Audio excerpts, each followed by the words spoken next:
Okay, well, here we are at 10 o'clock, so I think we should get started. Hopefully everyone can see my screen with the Fortem, Cybersprint and Rabobank logos on there. If you can't, perhaps one of the other panelists could let me know, but otherwise let's push on. So thank you very much for joining us this morning. I know that there are an enormous amount of webinars competing for your time at the moment, so we're very grateful that you've chosen ours, and I'm very optimistic that you'll find the content informative and of value. So we'll kick off with a quick look at the agenda. I can change my slide, bear with me a second, there we go. So very high level at this point. We'll be starting with an introduction from myself and a little bit about us, Fortem-IT. We'll be following that with a presentation, a customer presentation from an existing Cybersprint customer, Marco from Rabobank. And we'll do a more detailed introduction to each of the presenters as each section of the presentation comes round. And finally, we'll be having a Cybersprint overview from Ewa Dryhouse from Cybersprint. I've put a picture of each of us there so you can imagine what we look like. We decided not to go with cameras this morning because the majority of us are working from home. So yes, during the presentations, you'll have the opportunity to ask questions using the Q&A button on your toolbar. We'll run through any that come in towards the end of the session. And we won't be using the raise hand functionality, just to mention that. So you can raise your hand as much as you like, but don't be disappointed if we don't take any notice. Feel free to ask as many questions as you like, though, and we'll cover those off at the right time. So a quick introduction to myself. I'm Colin Locke, and I'm an account director at Fortem-IT. Fortem-IT are a UK reseller specialising in innovative technologies in areas such as infrastructure, cloud services and cybersecurity. We have offices in London and the Midlands in the UK and British Columbia in Canada. Our goal is to help organisations stay ahead of the competition, improve efficiency and save money. And we achieve this by capitalising upon our agility and reputation to be amongst the first to market with great new products and services which can really make a difference. We also do the mainstream stuff as well. After all, everyone needs Microsoft licensing, hardware and software renewals, but perhaps that's another conversation for another day. We're very privileged to work with a wide range of customers, and I think it's obligatory in presentations like this to have the vanity slide. I'm not going to go through each and every one of those, but hopefully you might see a few names on there that are familiar. So why are we here? So it's all about headlines like these. I'm just going to pause for a second there because I think that whoever chose that image of Mario for that particular article should get a pat on the back. He looks very surprised there. And these are just a selection of headlines from this year, which I was able to grab in a few minutes of browsing earlier on. And these don't even relate to all the activity going on around COVID-19 at the moment. It's pretty clear that cyber attacks are not going away. Indeed, the attackers are becoming even more organised and resourceful. And it's not just about locked files and stolen data anymore either. Brand or reputational damage is hugely important. The knock-on effects of a breach can be really extensive. Just ask EasyJet. That's a headline that came up very recently, and you know, is a really good example of some of the outcomes of your security being compromised. So what does this mean? Well, we need to stay one step ahead of the threat actors. We need to operate multi-layer defenses, and we need to test in the most thorough and realistic ways that we can. That's why we're really excited to be working with Cybersprint, who are a vendor from the Netherlands who we came into contact with earlier this year, and we thought they fitted our innovative and disruptive portfolio perfectly, because we're always looking for to give our customers the edge and to introduce them to new products which are really going to help them in that battle against the threat actors. So for the next part of the session, It's always great on these webinars to tell you about the product, but actually we thought it would be a really, really good idea to introduce you to someone who is actually a customer of Cybersprint, who's got genuine experience of working with the vendor and also of the value that the product can bring. So for the next part of the session, we'd like to welcome Marco van Wissen from Rabobank. Rabobank are a multinational banking and financial services company based in the Netherlands, and as I mentioned before, a customer of Cybersprint. Marco is responsible for Rabobank's digital presence, developing internet strategies and content marketing, among many other things, and he's going to talk to us about their experience of working with Cybersprint. So thank you, Marco. Well, let me start with a short introduction of who Rabobank is. Look around you. What do you see? This is CNN News Now. Families that barely make ends meet. The number of people in poverty has risen significantly. People having trouble trusting the financial world. 3 large Chinese banks in contempt for violating money laundering rules. Problems in the housing market. Even with the slump in mortgage rates, there are still broader headwinds facing the housing market. The food sector under fire. Farmers, they are suffering. 1/3 of our arable land has already been degraded. And Mother Nature telling us that we need to change. At Rabobank, we don't have all the answers, but we do have a way of solving it. We turn them and me into together and we. Only together we can create solutions that are beneficial for our customers, for our world, and for ourselves. Living together by working together. Together, we're tackling the tight housing market, strengthening clubs, making neighborhoods more sustainable, and winning together. Together, we're speeding up food solutions here and all over the world. Not by delivering a big bag of cash like an old-fashioned bank, but by creating intelligent connections and networks, by fueling conversations and innovations with expertise. And the beautiful thing is, this cooperative way of working together is the future. Look at all these startups, these smarty pants transforming the world into a share economy with social networks, share hotels, share cabs, share bikes, share tools, and crowdfunding platforms. Really, the future is cooperative, and we're good at it by nature. So in 2020, that's how we'll make the difference. And ask each other every single day, can we be even more cooperative?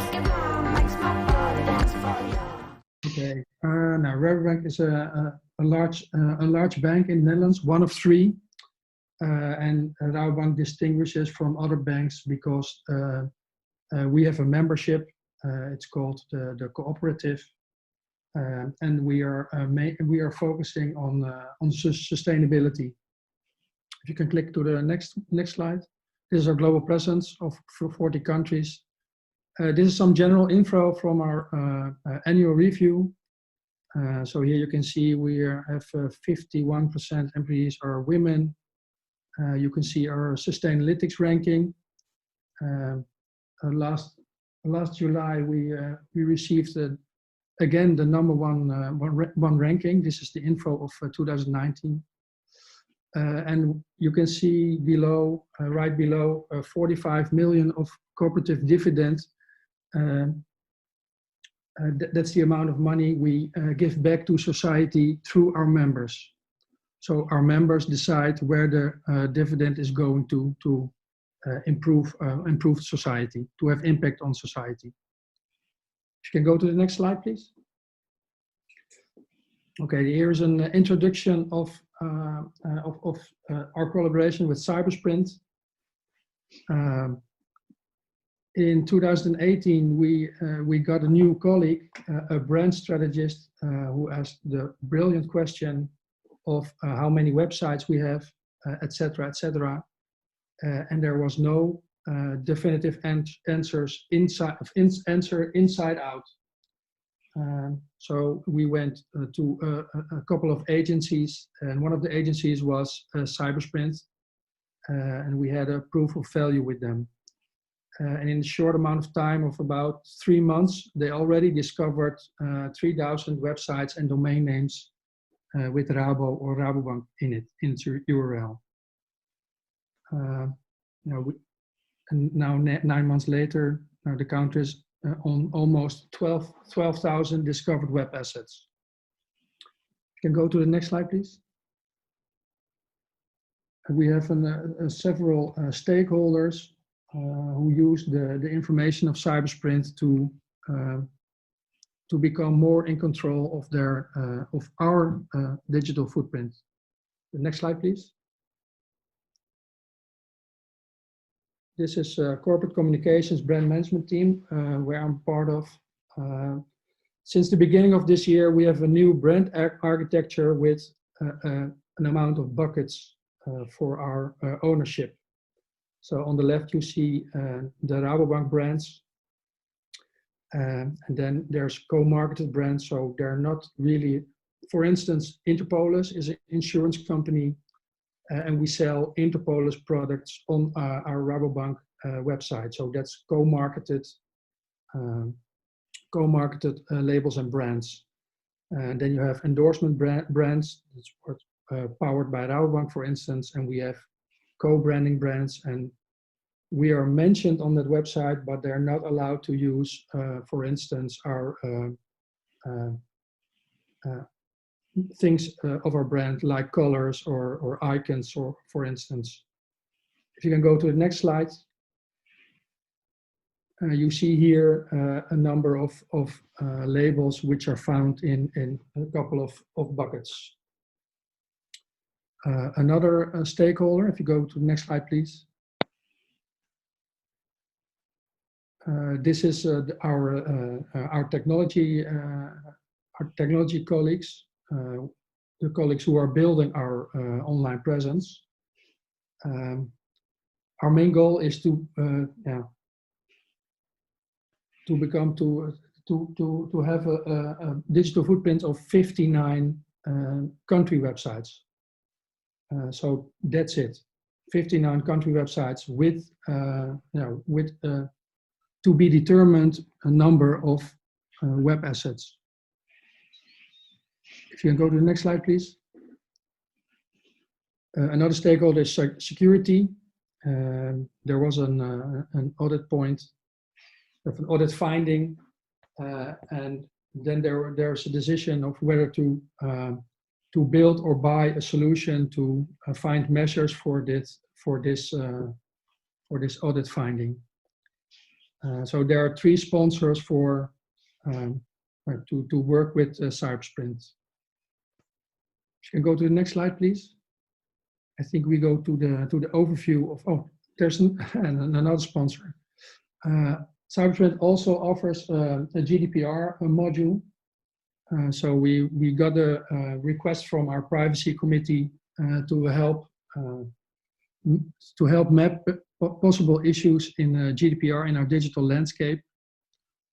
So together with Cybersprint, we activated our scan, and almost 10% of our confirmed Rabobank assets has GDPR risks.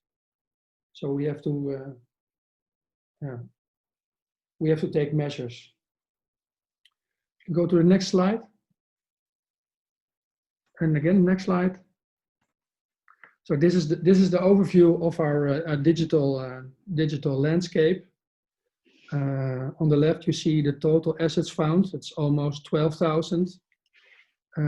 A web asset can have 4 states. One of the states is new, and then you have to from new they go to confirmed web asset. So if you know the web asset is from Rabobank, then you have to confirm it.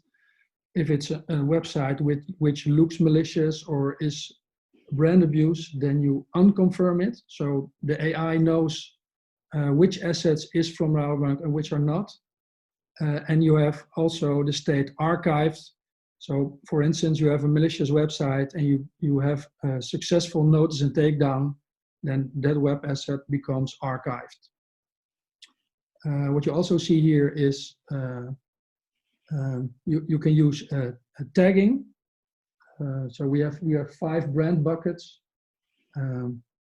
and our main goal is to divide those the confirmed web assets in the buckets of our brand architecture. And when, excuse me, for instance, bucket 1 and 2 are in scope of our technology department. So you can see here the amount of web assets with hashtag Rabobank. It's almost at 2,700.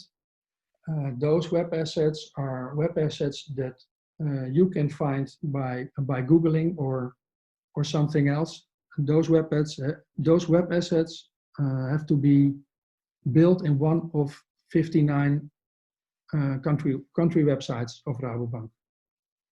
So we have 1,600 brand abuse websites. There we have to decide with brand management and legal affairs what to do with those web assets. Do we send letters? Do we do a notice and takedown immediately? You have almost 1,100 malicious websites. Those websites are in scope of our security department.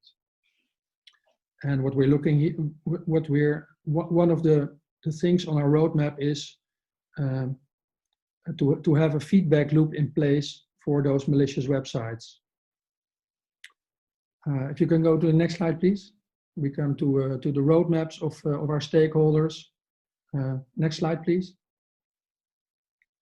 So this is these are the jobs to be done by our brand management team. So we have to divide the 7,000 confirmed web assets, to move them to the designated bucket. And then we have to define if there's a transition for one of the brand activity labels or product. And these are only the web assets. We're not yet working with social media and the Rabobank apps, but that's also something we should take into account. And what we also have to do is to renew the process for brand abuse cases. There's a lot of restructuring of our organization, of departments within our organizations. And a lot of responsibilities are fragmented at the moment. So we have to make sure that for everything there's a responsible department or person. If you can go to the next slide, please. These are the jobs to be done by our technology colleagues. So there are web assets to be incorporated in a country websites, sorry. Now we have to determine a roadmap. Some of those web assets will not be incorporated in a country website. So what we don't know yet what we're going to do with those web assets. And the main goal is to design and build the global sites design. So 59 specific country websites and one general country website, which will be rabobank.com. And then another part is the decommission of irrelevant websites. So there are a lot of websites. The ownership of those websites lies within Rabobank, and we have to decommission those because in the end we should only have country websites. You can go to the next slide. This is a part that needs the most attention.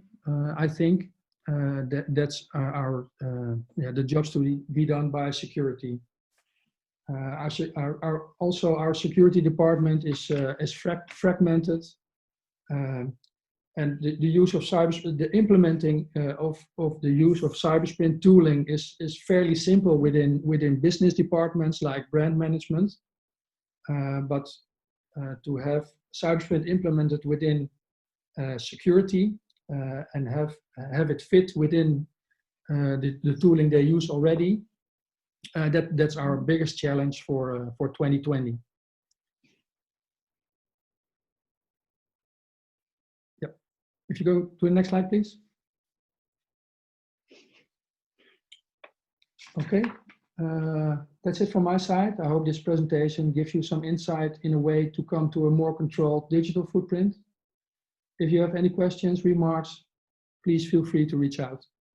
Thank you.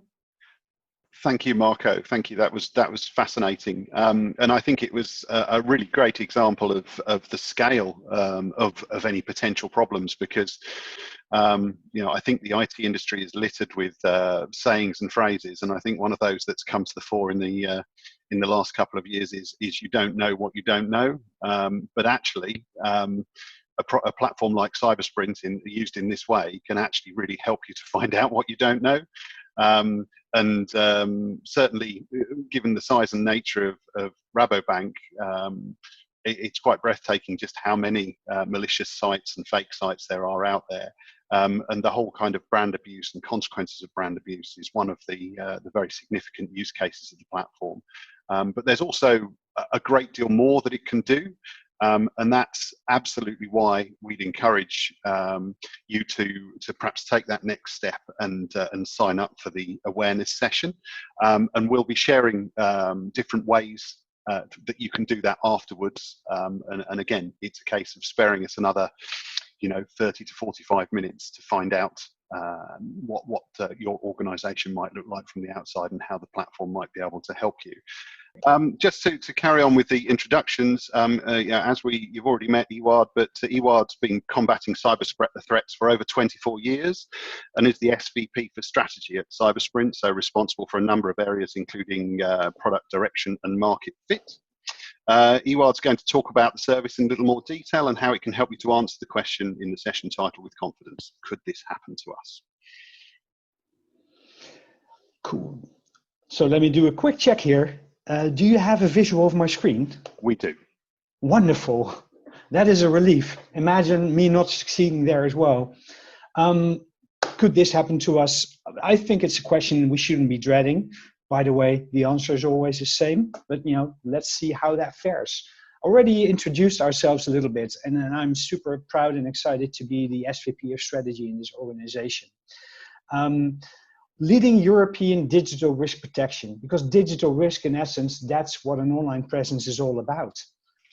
Could this happen to us? Let's just take a quick look at some recent events, and some of them have already been touched base on by Colin. 3 events driving this question. I always think there's 3 sides to the equation. There's threats, there's technology, and there's regulations. And with regards to threat trends, well, not to single out EasyJet, they're probably a wonderful company, and they're maybe only the latest into one of these leaks. I think even if you're fair, there's many leaks that have been way bigger, like the Equifax leaks in the US has a huge impact that will resonate for dozens of years to come. So in essence, no one's invulnerable to this stuff. It's not really about the fact that data gets leaked, that organizations get hacked, but it is about something else. It's the way you deal with this. Threat trends, in my opinion, are all about impersonation lately. But it's not just people impersonation. It is also brand impersonation.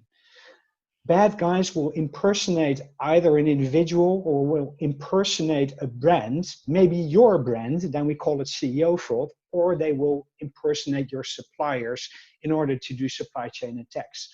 The important thing is that the impersonation part is evolving quite a bit.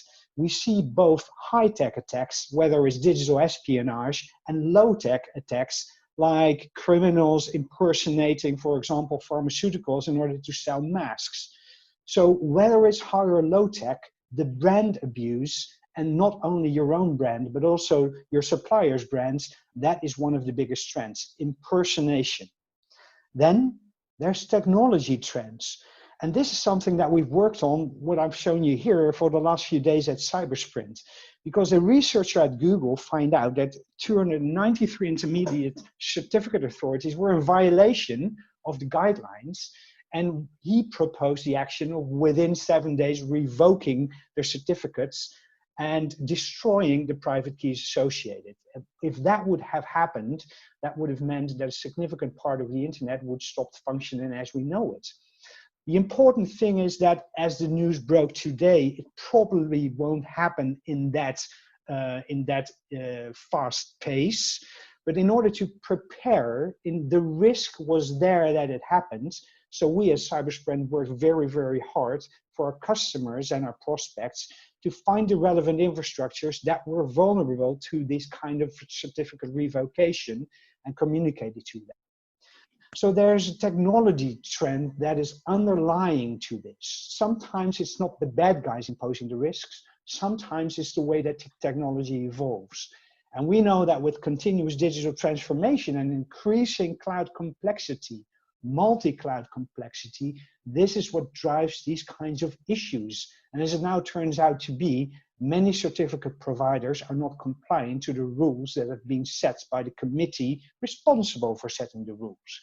Although the risk will likely impact a little bit later than within the next week. But hey ho, it's a risk there and you need to watch out for that stuff. And then of course we have the regulations. Now whether it's a national retailer getting fined under GDPR European law, or whether it's driving those risks, for example, from finance to be more diligent on managing your third parties, your cloud and your outsourcers, and to involve some kind of continuous monitoring as a measure that is mandatory for that, is one of the trends that has been happening. And this is by no means unique for Europe, although Europe is a big driver for those privacy regulations. In the US as well, and many other parts of the world, this is being pushed as part of protecting customers from their data being leaked all over the place. And these are the three events driving this. And what we find is that if all of these questions you get, could this happen to us? It is a fairly simple answer. Yes, all of this stuff could probably happen to us. But the follow-up question, I believe, might be much more relevant and much more interesting, because it will be, how likely is it then? And this is where I know for a fact that in my experience working in InfoSec, that many people have put themselves, let's say, in awkward situations. Because answering the question of how likely it is a data breach or a technology threat or a regulation threat would happen to you could cost a lot of time. Because if you don't have the data available, you need to collect the data in order to answer that question. If you don't have that data, if you don't have that visibility, it can cost you a lot of time. And when you get the question, let's be honest, it's a fair question. If the leadership of a company, they're interested in one thing and one thing only, which is business risk. And if one of those cyber risks becomes a business risk, they are, it's a valid question. You should be able to answer it. Unfortunately, many people are not. So what if, you could even report the answer before they ask the question? Wouldn't that be a fantastic scenario? Otherwise, if you don't have the time or you don't want to invest the time to answer those questions, you would need to make a lot of assumptions. And we all know that assumptions are the mother of all, let's say, mess-ups. What if there was a way to answer authoritatively these questions, backed by observable data? In essence, that is what we want. And the question I think we all need to ask ourselves is, can we answer these questions if they happen? How do we prepare for answering these difficult questions? Well, let me offer my view, and let me offer Cybersprint's view. We believe that the most important questions to ask is, how can we measure the effect of our security and our controls? Can I actually prove my security is working? So this is a governance question. And all these questions that we're getting asked by the board about our IT and our risk and our cybersecurity are governance questions. If you can prove, if you can build the answer with observables, you are A-okay. But there's more benefits into working with digital footprint in order to answer these questions. Because secondly, you will continuously discover and monitor your assets. And it won't cost you a lot of time, because obviously that's what the platform is for. And knowing your digital footprint is tremendously important. But finally, if you have that visibility, you're able to govern your security, you're also able to take action on a wide variety of digital risk. Because surprise, surprise, many first early warning signals for imminent attacks take place in the digital footprint. And we can even go so far as to automate response.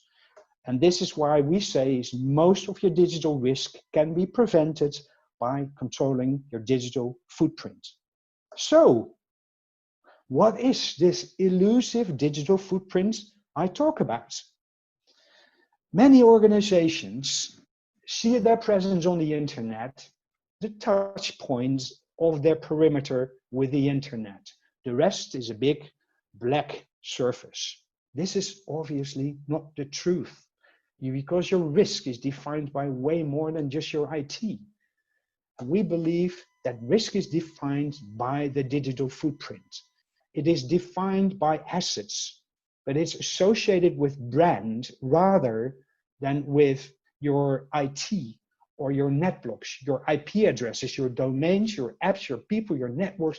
Everything is connected and correlated. Your digital footprint is the imprint that your brand has on the internet.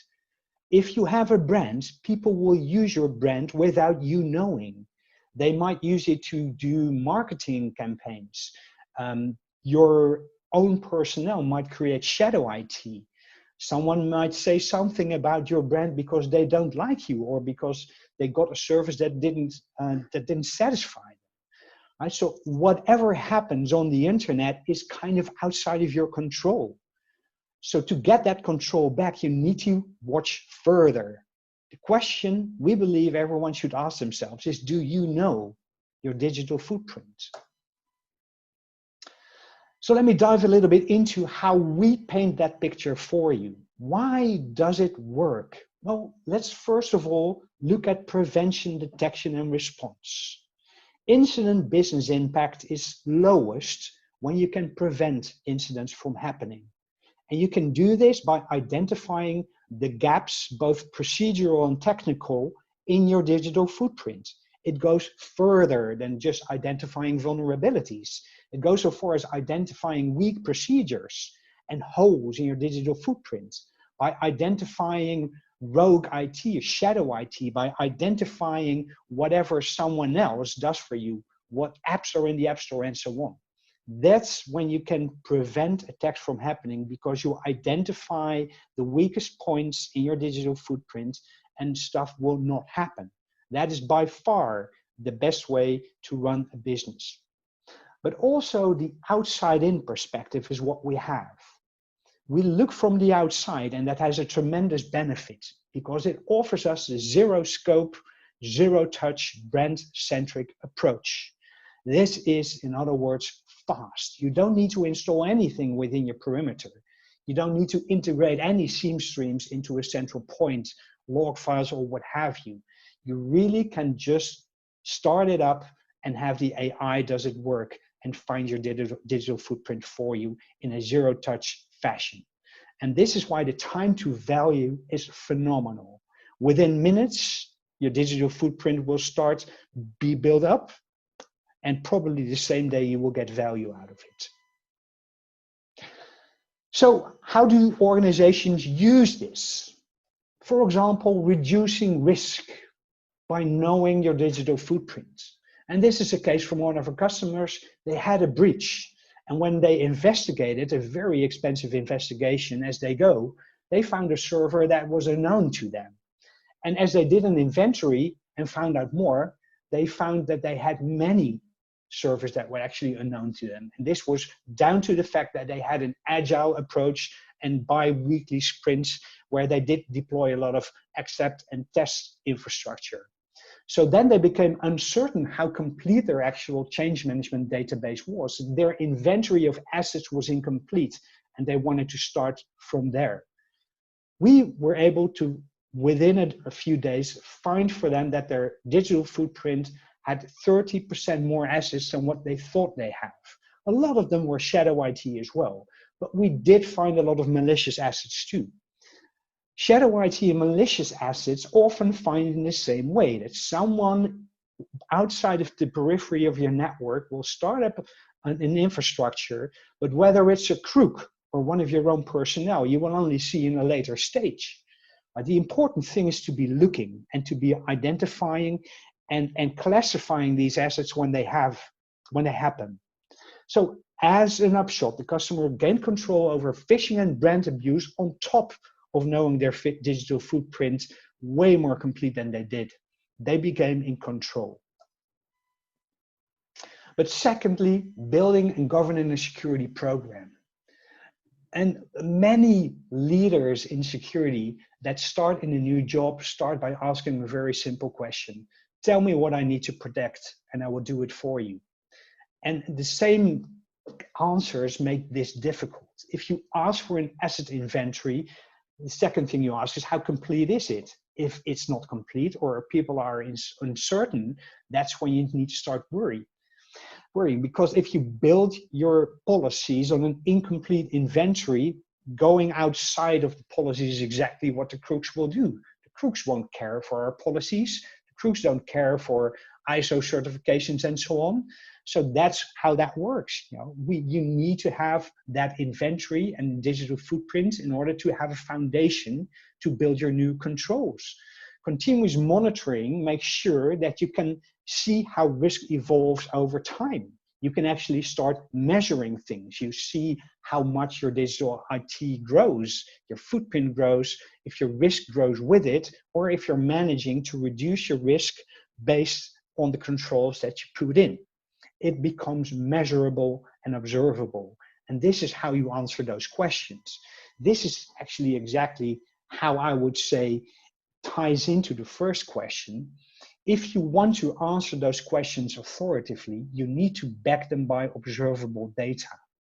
And if you can tell one of your C-levels who ask you the question, listen, could that data breach happen to us? You can tell them, well, it sure as heck could happen to us, but the likeliness of it happening today is a lot lower than the likeliness that we had last year, because we managed to identify a lot of shadow IT, and we now have early warning signals on phishing and early warning signals on rogue IT and rogue apps built in, which is why our monitoring system shows a risk of 20 points lower than it did last year. So there's your authoritative answer. And does it mean that you're invulnerable? No, it doesn't. But it does give you the best way to govern this is to continuously strive to lower risk based on the observables within the digital footprint. So let me move to my last slides for you. How does that work? Well, first of all, this is really a screenshot from our platform. This is the zero touch and zero scope way that we build digital footprints.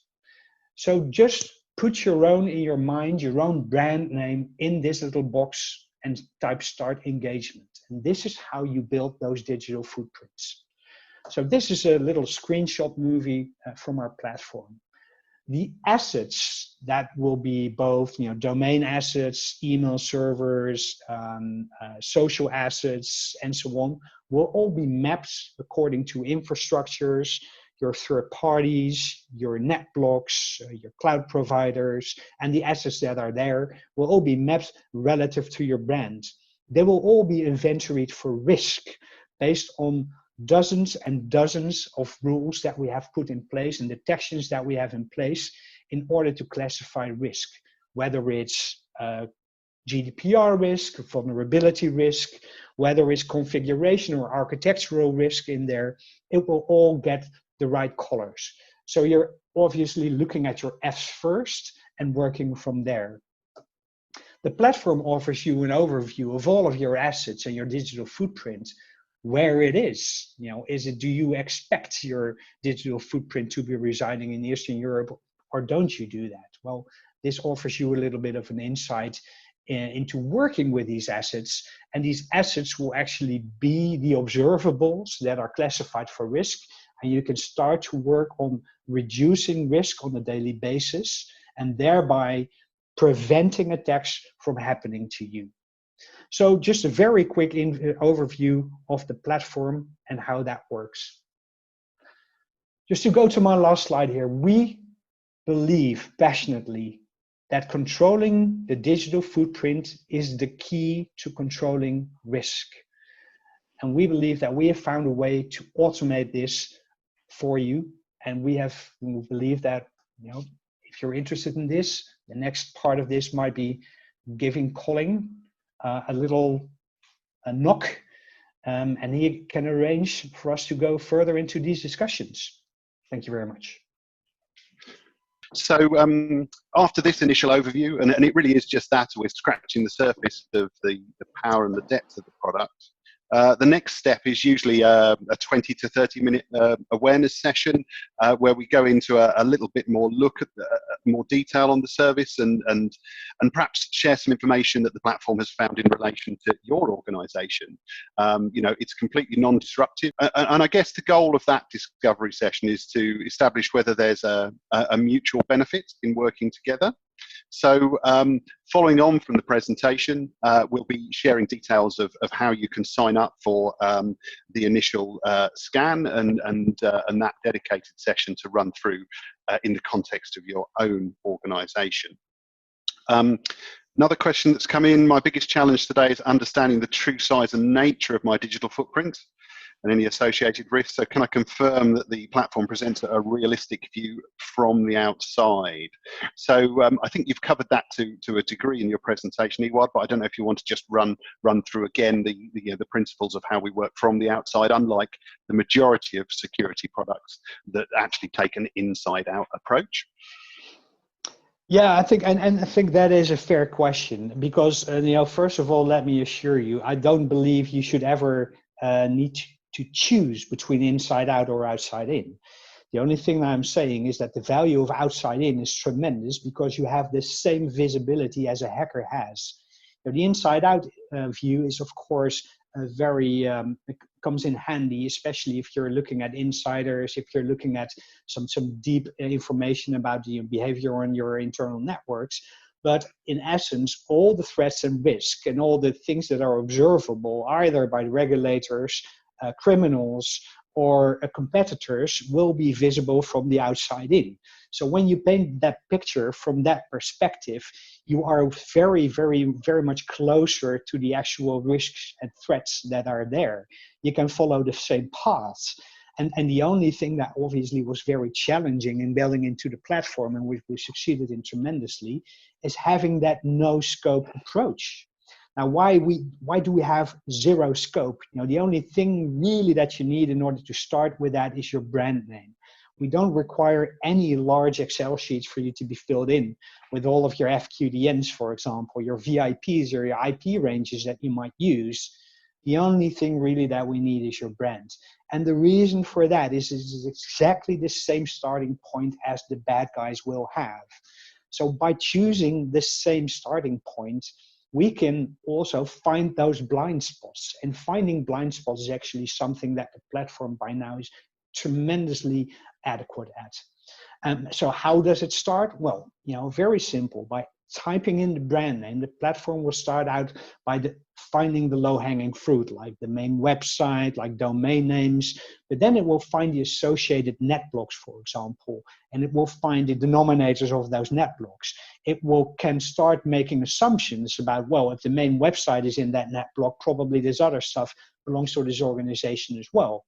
It looks at certificates. It looks at connections between social accounts, VIPs and other people, and it will start making these connections and looking at all the stuff that it can find for external facing services, infrastructures, start mapping out. It will find automatically the providers involved, third parties if you choose to do that, and you will map out the entire footprint from there. So it's very much an automated process that is built on AI, artificial intelligence, obviously, and what we call analyst intelligence. Because AI, in a sense, is like a little baby. But if you raise AI well, it will become a fantastic, mature, grown-up professional which will do the most work for you and the best work better than a human being could ever do it. So that is the way that we build this. And we find that in, let's say, average enterprises have something like 1,000 assets in their digital footprints. But we do see, if you're talking about cloud-born fintechs, for example, that might be closer to a few hundred, down to the large international enterprises that have probably 10,000 or more. So it will map that, and it will, that will be the foundation, all of the good stuff that we talked about. Okay. Well, that brings us to the end of all of the presentations, and equally the questions that have come in. So hopefully we've given you a good overview of the platform. We've given you a really enormous and thorough example of one of the very, very key use cases from Rabobank. So thank you very much, Marco, for that. Hopefully you should all be able to see our closing slide, which is essentially a couple of web addresses that you can visit to find out more about Fortem-IT and more about Cybersprint. You've all got my email address and obviously Marco's you saw at the end of the presentation there. So we'll be reaching out to each of those who've attended just to get some feedback on the presentation, and also to see whether anyone's interested in taking that next step and signing up for an awareness session. Absolutely, thank you very much for everyone attending. I hope it's been interesting and informative, and we'll look forward to following up with each of you after the presentation. If any questions come to mind following on, please feel free to forward those on to me, and I'll obviously share those with the panel as well. But for the time being, thanks very much for joining us, and enjoy the rest of your day.